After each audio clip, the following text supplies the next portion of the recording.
Growing up, Anne Frank excelled in school. A gifted writer, she wrote short stories in secret. Her teachers described her as outspoken, funny, intelligent, and mature for her age.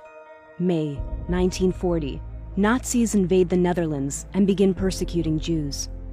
June 1942, Anne receives a notebook for her 13th birthday. July 1942, fearing for their lives, the Franks abandon their home and move into a secret room.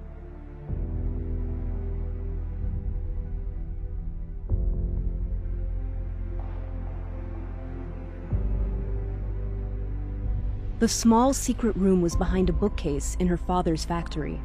Under penalty of death, friends secretly smuggled food and supplies to help the family. To pass the time, Anne wrote down her deepest thoughts in her diary. Some days, her entries reflected her deep despair and longing for the outside world.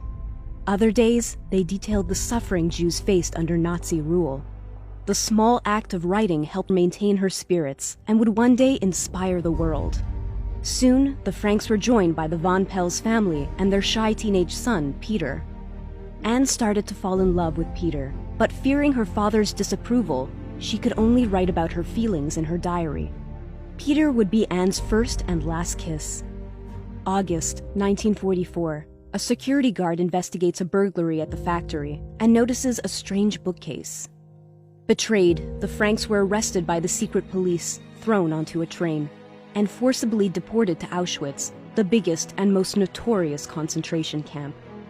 Children younger than 15 were sent directly to the gas chambers.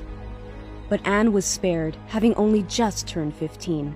Still, she had her head shaved and was tattooed with an identification number.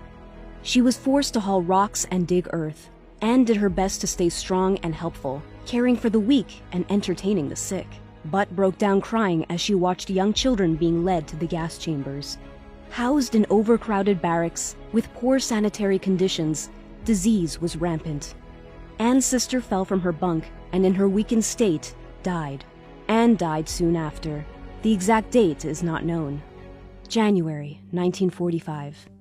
Auschwitz is liberated by Soviet troops. Anne's father, Otto, survived his time in the concentration camp. He returned home only to discover that his entire family had perished at the camp. Devastated, he wondered whether he had the courage to live without them. It was then that a friend handed him a small book. The friend had taken care of the Franks while they were in hiding and had saved Anne's diary. Otto gathered all his strength before opening his daughter's diary.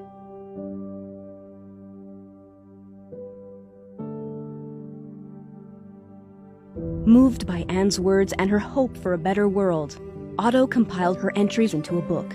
The diary was translated into more than 65 languages and is considered to be one of the most widely read books in the world. Time magazine selected Anne as one of their 100 most important people of the century. Anne's story is a reminder to always believe in faith, hope, and love, even in the face of hate.